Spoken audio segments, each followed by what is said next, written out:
So I've always wanted to do a survival series in Minecraft for YouTube. And I've tried this in the past, and each time I do it, I end up discontinuing it after a few episodes, giving up, and the main reason is because I can't find the right community. But lately, in the background, I've been playing on a server called MMC. And it has a survival world, but the best thing about it is that it's always active and it has a really good community. So I'm hoping that we can start a survival series on this server.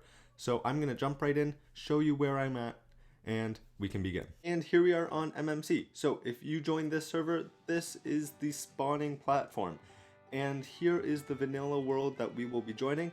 But just to let you know, they also have a creative world, they have special events, an economy-based world, and parkour. But let's jump into vanilla and I'll show you where we're at. And here we are. So we actually started in a bit of an industrial district that I've started to build. And this server, the progress on here, it's just been steady over time, but I've never really decided to go forth and start a survival series on this server. This was more just a background hobby that I'd play when I had time, but I thought that you'd all really enjoy it, and I've been really enjoying playing on here, and I'm hoping that we can take this to the next level. So let's start off at my starter base. Here we are at the very first spot that I started on this server. So I first joined this server probably a few years ago, and I actually joined it when they just started the world. So I was here from the beginning, and the very first place to come into existence was Kingdom Victoria. So this is a medieval style town where everybody started off. And so we have a bunch of bases here, there was a castle here, and right over here is my house. Now, the place is mostly empty as people have moved on, but I stayed and I never actually left this base. And so one of the first things that we'll probably do is find a new location because I have outgrown this base. And if we just take a look inside, it's pretty small, it's a bunch of random storage. I have a bit of stuff, it's just stuff that I've been collecting up over the time that I've been playing. But I'm only now starting to build up an industrial district, and this is a project that I definitely want to further because I feel like that we can really get our feet in the ground and start producing some items, maybe open up a shop in the shopping district, which we should probably take a look at next. Now, this is quite the built up shopping district, but if we fly up here, we can kind of get a bit of a scale. So this is quite the big shopping district, and maybe I can actually turn up the render distance so y'all can see. So there's quite a few shops, you can pretty much find whatever you would need. And at the moment, I actually don't have a shop, so that'll be something that we'll work on probably when we build up the industrial district, because I don't have a huge source of income or just really any items in the game yet, so it'll be something that we'll work on for sure. So I showed you my starter base, I showed you the shopping district, and we're going to go back to the industrial district where we started. And I have some plans for that area, and it'll probably be where we build our base. Now, I came to this area a long time ago, and it's kind of a really nice plot of land. So I have mapped out this whole entire area, and as you can see, it's like one big green space surrounded by snow and mountains, and then this mountain range actually continues. And there's 2 villages in there, so that kind of gives you a bit of a scale.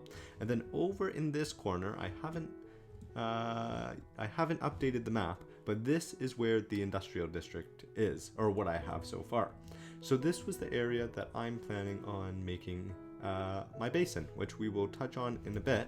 But if we just fly over to the industrial area, I can show you what farms I have. So I've built up a mob farm, and then I've also built up a melon and pumpkin farm. Now this is an automatic design, and it's actually one featured in Mumbo Jumbo's Hermitcraft video, and it works absolutely amazing. And I have this because I would like to build up a villager trading hall, which I'm hoping we can actually do in this video. And so I also have a villager breeder, but that actually does it for the extent of this area.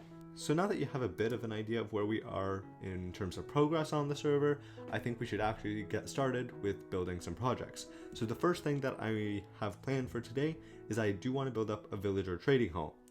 I've had this villager breeder here for a long time now. Like I said, I've just been on this server on and off, but I really do want to get more serious with this, and a villager trading hall is a great way to get a bunch of items that we could use for future projects, use in the shopping district, and is a great idea to make lots of diamonds as well.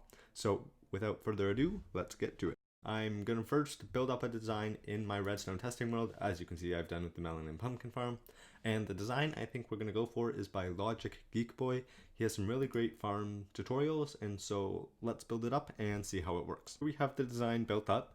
So as you can see, we have a bunch of slots here, and we just put the workstation that we want the villagers to get attached to, so we can customize that to whatever we want.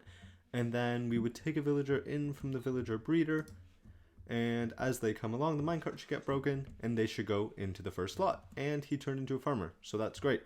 And then we would just keep doing this along all the slots. Now there is one other feature that is really cool with this design. So there is a zombie here, and for those of you that don't know, if a zombie attacks a villager, turns it into a zombie villager, and then we cure it, it'll lower its trades. So what we can do is flick down this lever, the zombie should sense the villager, should attack the villagers to become a zombie villager. If we give this some time here, let's see.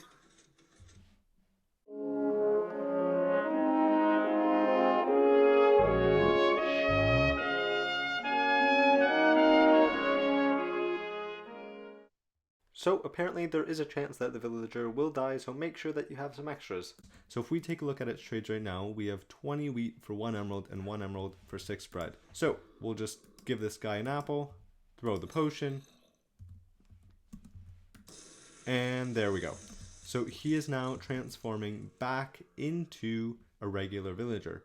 And when he does that, we should notice his trades. Alright, and as we can see, he has been cured up, and if we take a look at his trades, you can see that he's actually changed trades, which can happen, but they are reduced trades. And I believe if we actually cure him again, he may go even lower, but this system works, so this will be a good system where we can get cheap trades on the server, so let's start building it up. So the first thing that we need to do is to collect up some resources, so I got some empty shulker boxes, and let's get collecting.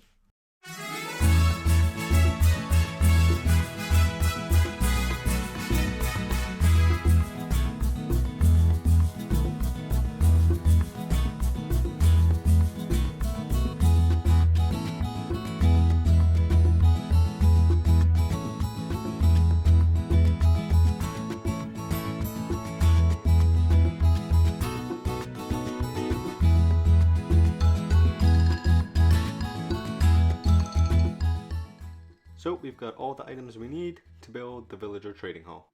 And now I'm actually thinking that we're going to put it somewhere over here. That way we're far enough from the villager breeder just in case we get any villager interference. So I'm thinking kind of near the end of our melon and pumpkin farm here. So we'll set up a rail that will deliver the villagers, and then yeah. So I did just want to take some time to say that I do want to hear what you guys want to see for this series in the future. I'm still learning what kind of makes good content for a survival series. This is the first video of this survival series, so I definitely want to hear what you guys would like to see in the future.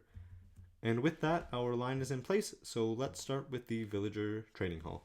So I'm actually having to build this farm a bit backwards, which is tricky because I have the line here and I know where I want it positioned. So I'm having to start at the end of the tutorial in LogicalGeekBoy's video. And so I'm kind of just working my way backwards, but hopefully we can get this all functional. I'm thoroughly enjoying this. I do quite like building up farms. And of course the end results of these types of industrial farms are always amazing. Like here, actually, let's take a look at this melon and pumpkin farm. So it's been going the whole time, and I've had it on a bit before, and we already have double chests of melons and pumpkins.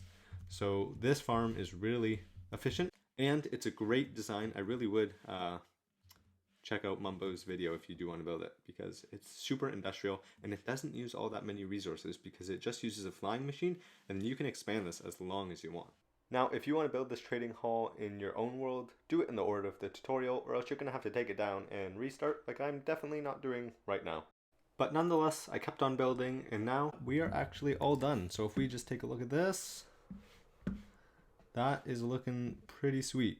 Now, the last thing that needs to be done is we need to put a zombie into the bottom of the system. And then once we do that, we can actually start moving villagers over. Unfortunately, people do keep sleeping during the night. So I think what I'm going to do is use my mob farm here, place some water on the collection system here, and then hopefully we can try to capture a zombie. This may go awful, but I'm hoping that this will work. So we just have to wait now for a zombie. So if we actually just take a fly up so that we are loading up all of the farm properly here, and then we can wait and then go back down, and hopefully we should get one. Oh my goodness. Well, we got a zombie along with a bunch of other mobs. Okay. Okay. This is crazy. Let's try not to die here, but I really need to take away that water. Alright, the water's taken away, and now we just have to get one of the zombies without getting killed by everything else.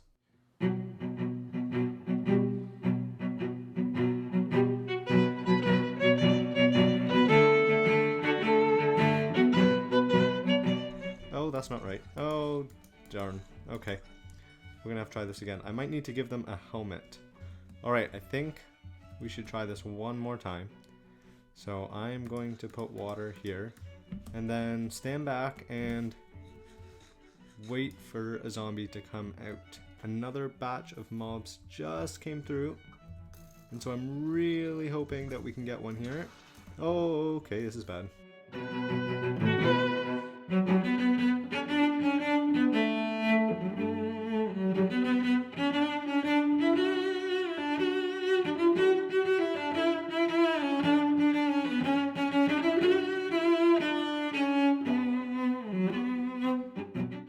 Alright, we just got one here, so if we can just leave. No.